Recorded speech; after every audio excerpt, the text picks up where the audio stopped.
Assalamualaikum warahmatullahi wabarakatuh. Halo, ketemu lagi dengan saya Riwan Mufidingsi dengan NIM 72114190 dari Rombel Akuntansi B 2019 Universitas Negeri Semarang. Nah, pada kesempatan kali ini saya akan menjelaskan saya akan memaparkan materi mengenai keahlian teknologi sehari-hari. Nah, di sini kita akan bahas apa aja ya, Kak?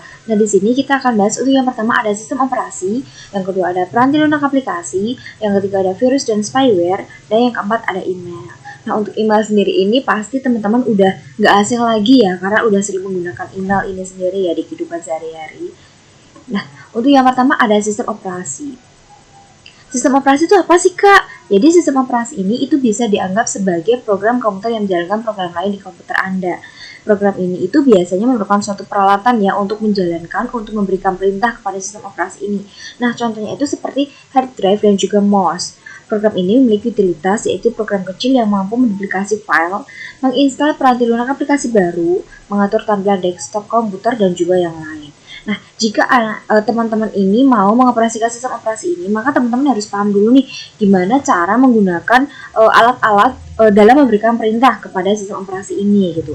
Nah, yang selanjutnya di sistem operasi ini kita akan bahas tentang Microsoft Windows dan juga sistem operasi yang lain. Untuk yang pertama ada Microsoft Windows. Nah, Microsoft Windows ini merupakan sistem operasi yang paling populer ya untuk mikrokomputer itu sendiri ya. Nah, sebenarnya itu kebanyakan orang itu tidak menyukai adanya Windows ini, akan tapi memang tidak bisa dipungkiri bahwa hampir semua orang itu menggunakan sistem Windows ini, mengakui bahwa memang Windows ini digunakan secara luas dalam aplikasi-aplikasi bisnis. Bahkan profesional dan juga manajer itu menggunakan Windows ini dalam pengajuan karir mereka gitu. Nah, sebenarnya aplikasi Windows ini memang sudah dikenalkan sejak tahun 1981. Jadi memang sistem Windows ini memang sudah familiar gitu ya di kalangan kita semua gitu. Nah, untuk versi sistem komputer yang baru untuk PC itu adalah Windows XP ya teman-teman ya. Sebenarnya ada sistem operasi yang lain yaitu Vista yang memang diluncurkan pada tahun 2006. Untuk yang kedua ada sistem operasi yang lain. Microsoft bukanlah satu-satunya vendor yang menawarkan sistem operasi untuk mikrokomputer. Apple Computer membuat macOS X. Nah, kemudian untuk Dell dan juga Lenovo itu menggunakan Unix. Nah, Unix itu apa sih, Kak? Unix itu merupakan suatu sistem operasi yang memang open source. Open source itu maksudnya di sini memang terbuka untuk diupdate seperti itu ya, diupdate oleh siapa saja gitu. Nah, yang kedua ada peranti lunak aplikasi. Kebanyakan manajer dan juga profesional itu menggunakan kelompok produk Microsoft Office ya, seperti Microsoft Word, Microsoft Excel, kemudian ada Microsoft PowerPoint untuk menyelesaikan tugas-tugasnya. Jadi memang peranti lunak Microsoft Office ini memang sudah familiar gitu ya di telinga kita ya teman-teman. Bahkan untuk anak-anak SMA saja itu sudah sering menggunakan Microsoft Office untuk mengerjakan tugas-tugas sekolah mereka. Karena komunikasi merupakan tugas yang penting di semua organisasi, penting untuk memahami bagaimana peranti lunak aplikasi berkaitan dengan para pengguna yang spesifik dan juga aman dari berbagai ancaman. Nah, dari peranti lunak aplikasi ini kita akan membahas tentang yang pertama ada identifikasi, yang kedua ada pembaruan, yang ketiga ada melacak perubahan, dan yang keempat ada perlindungan kata sandi. Untuk yang pertama ada identifikasi. Di sini ada pertanyaan nih teman-teman. Mengapa penting bagi Anda untuk menentukan versi peranti lunak aplikasi pada komputer Anda? Mengapa nih? Jadi setiap versi yang berbeda dari peranti lunak aplikasi yang sama itu bisa memiliki kemungkinan bahwa versi-versi tersebut itu memiliki fitur-fitur yang berbeda ya. Misalnya dari Word 2003 itu memiliki fitur track change ya yang digunakan untuk memantau apa saja yang berubah gitu ya dalam satu dokumen gitu. Tapi untuk Word yang sebelum-sebelumnya itu tidak tersedia fitur track change gitu. Jadi meskipun peranti lunak aplikasinya itu sama tetapi memiliki versi yang berbeda, itu bisa memiliki kemungkinan bahwa fitur-fitur yang tersedia itu juga berbeda teman-teman gitu ya. Nah, yang kedua ada pembaruan. Seperti halnya Anda dapat memperbarui sistem operasi, Anda juga dapat memperbarui aplikasi. Nah, Anda bisa mengunjungi situs Office Update gitu ya, atau juga bisa menggunakan perintah help dengan subperintah check for updates. Itu ya teman-teman ya. Yang ketiga ada melacak perubahan. Fitur track change setelah disebutkan di awal. Banyak manajer dan profesional bekerja dalam tim virtual di kantor yang berbeda pada zona waktu yang berbeda. Nah, tapi mereka itu mengerjakan suatu dokumen, mengerjakan suatu data yang sama sehingga mereka bisa melakukan pertukaran informasi, pertukaran data, pertukaran dokumen itu secara virtual. Karena seperti yang telah kita ketahui ya teman-teman ya, bahwa memang kemajuan teknologi saat ini itu memang sudah semakin maju, sudah semakin canggih sehingga kita juga harus mengikuti kemajuan teknologi itu sendiri. keempat ya berarti ya. Yang selanjutnya keempat ada perlindungan kata sandi. Para manajer seringkali menyertakan sebuah lembar kerja atau dokumen pada sebuah email. Nah, kenapa perlindungan atasan itu penting teman-teman? Karena seperti yang telah kita ketahui ya, sering ada oknum-oknum nakal nih, hacker yang memang mereka itu berusaha untuk mencuri data-data, mencuri informasi-informasi milik kita, sehingga perlu adanya suatu proteksi, perlu adanya suatu perlindungan yaitu berupa kata sandi terhadap akun-akun kita, bisa sebuah email atau apapun itu, agar para hacker itu tidak bisa mengambil informasi ataupun tidak bisa mengambil data-data yang kita miliki gitu ya teman-teman ya. Yang ketiga ada virus dan spyware. Virus dan spyware merupakan masalah yang serius. Spyware tidak bersifat berbahaya karena tidak dikirimkan ke komputer Anda untuk menghentikan kerjanya atau untuk mencuri informasi yang sensitif. Nah, tetapi ini berbanding terbalik ya dengan virus, di mana virus itu bisa menghancurkan informasi-informasi yang kita miliki.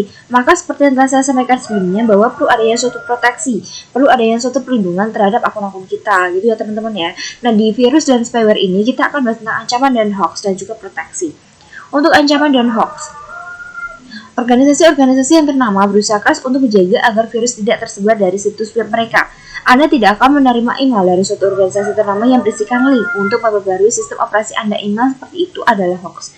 Jadi memang kita tuh harus berhati-hati ya teman-teman untuk bisa sepintar-pintarnya kita untuk menerima apakah itu suatu fakta atau suatu kebohongan gitu. Karena memang semakin canggihnya teknologi itu juga semakin diiringi dengan canggihnya penipuan-penipuan, bisa untuk mencuri informasi atau data-data pribadi kita gitu ya teman-teman ya. Yang selanjutnya ada proteksi. Nah, dari ancaman dan hoax itu sendiri, maka diperlukan adanya suatu proteksi, perlu diadakan suatu perlindungan untuk bisa melindungi data-data milik kita. Tidak ada alasan untuk tidak memasang antivirus dan juga anti spyware pada komputer Anda dan tetap menjaganya agar selalu baru. Virus dan spyware di komputer Anda dapat dengan cepat menyebar melalui jaringan di tempat kerja atau sekolah. Nah, karena kemajuan teknologi itu memang semakin canggih ya teman-teman ya, sehingga memang kita memerlukan suatu area proteksi, memerlukan suatu perlindungan untuk bisa melindungi data-data kita agar tidak bisa dicuri oleh para hacker-hacker itu sendiri. Nah, untuk yang selanjutnya ada email nih teman-teman. Siapa sih yang nggak kenal email gitu ya? Karena email itu udah familiar di kalangan anak-anak SMA, apalagi untuk perusahaan-perusahaan bisnis itu pasti memiliki email-email, karena email itu memang penting ya teman-teman ya.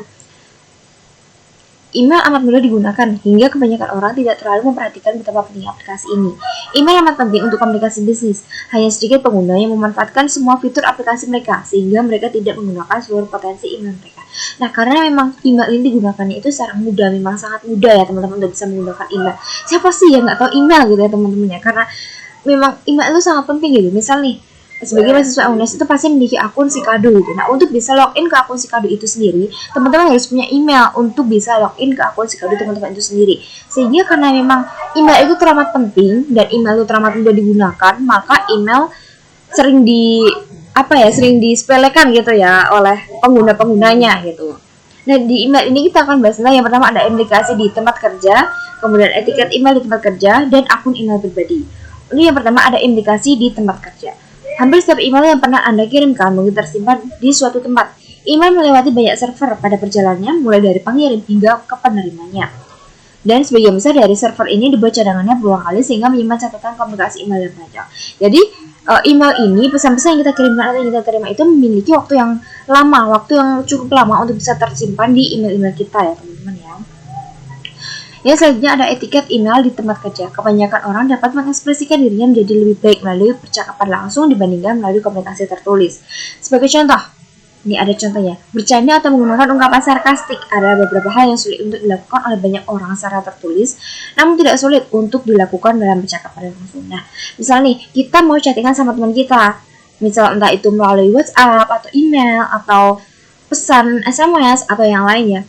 Kan pasti ada penekanan intonasi yang memang itu tidak bisa ditekankan melalui percakapan secara tertulis, sehingga memang itu kelemahannya adanya percakapan tertulis ya, dimana kita tidak tahu sebenarnya itu intonasi seperti apa yang diberikan oleh pengirim kepada kita sendiri gitu, maka sering menimbulkan salah paham, sering menimbulkan salah tangkap bagi penerima memang yang seharusnya itu pengirim dengan tekanan intonasi seperti ini, tapi kadang kita entah itu karena mood atau memang kita karena sedang marah-marah apa-apa, kita menerimanya salah tangkap dengan intonasi yang berbeda gitu ya teman-teman ya.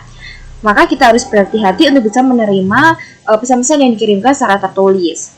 Yang selanjutnya ada akun email pribadi. Kebanyakan orang biasanya berpikir bahwa jika mereka menggunakan email pribadi seperti AOL pada komputer mereka di tempat kerja, maka email yang mereka kirim dan terima akan bersifat pribadi. Hal ini salah jika Anda menggunakan sumber daya organisasi, peranti keras atau peranti lunak maupun jaringan komunikasi, maka organisasi tersebut berhak untuk mengawasi pesan email.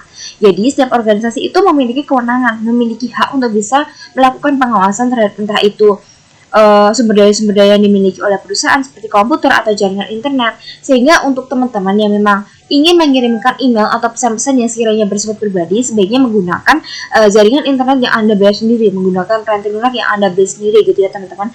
Karena tidak menutup kemungkinan bahwa perusahaan itu bisa mengawasi apa saja sih yang kita lakukan dengan sumber daya yang dimiliki oleh perusahaan tersebut gitu.